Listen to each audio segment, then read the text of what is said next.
Avec vous, Adrien Quatennens, avec Oui. vous, la France Insoumise, on partira à quel âge? Eh bien, on pourra partir, et tout le monde pourra partir, dès 60 ans. Mais Et c'est un projet avec que... quelle pension? Eh bien, c'est une pension minimum au niveau du seuil de pauvreté, même pour une carrière incomplète. Personne sous le seuil de pauvreté. D'ailleurs, c'est le programme de Jean-Luc Mélenchon dans sa globalité, que personne dans ce pays, quelle que soit sa condition, ne vive sous le seuil de pauvreté. C'est donc le cas pour le minimum vieillesse, comme c'est le cas pour la garantie dignité que nous appelions de nos voeux. Tout ça, d'ailleurs, on va en parler après, on peut encore le faire en fonction du résultat des courses au mois de juin. Et pour une carrière complète, pas une retraite inférieure au SMIC, SMIC que nous voulons, vous le savez, revaloriser à 1 400 €. Et puis permettre à chacun de partir dès 60 ans pour 40 annuités.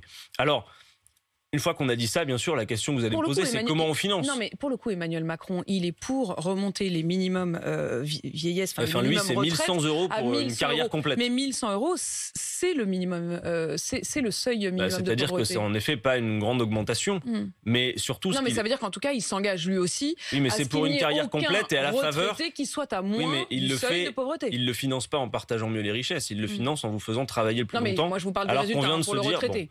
Donc, d'où que vienne l'argent, il y a une majorité de Français, Apolline de Malherbe, qui sont opposés, vous le savez, à la retraite à 65 ans, et une majorité claire qui souhaite le retour à la retraite à 60 ans. C'est possible. Et pour le financer... Quand vous dites c'est possible, oui, c'est aussi parce que vous espérez pouvoir reprendre le pouvoir. Alors, j'y viens, mais juste un mot, je vous dis, c'est possible parce qu'en fait, pour financer la retraite à 60 ans, il suffit de consacrer 2 points de plus de la richesse nationale au financement des retraites. Si vous créez de l'emploi, comme nous avons l'intention de le faire, vous augmentez les cotisations dans les caisses pour financer les retraites. Si vous faites à travail égal, salaire égal pour les femmes et les hommes, eh bien, vous pouvez financer la retraite à 60 ans. Bref, et vous pouvez aussi, pour les gros salaires, augmenter les cotisations, mais de manière à ce que ce soit indolore. Bref, tout ça est possible, c'est un choix politique. Et oui, pour celles et ceux qui ne digèrent pas le résultat des courses issues de ce second tour, et d'ailleurs même du premier, qui nous a laissé à la porte du second tour à 400 000 voix près, ce qui est 3 voix par bureau de vote, c'est rien.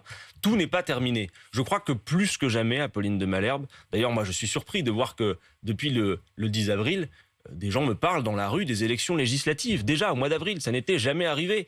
Et quand vous voyez ce sondage qui dit qu'une majorité de Français, 68%, souhaitent qu'une majorité de députés soit issue de l'opposition, vous dites que le scénario qu'on pose sur la table est réalisable. Aujourd'hui, ils disent souhaiter une cohabitation. Ce qu'on appelle une cohabitation, c'est-à-dire en fait une majorité alternative qui viendrait gouverner ce pays.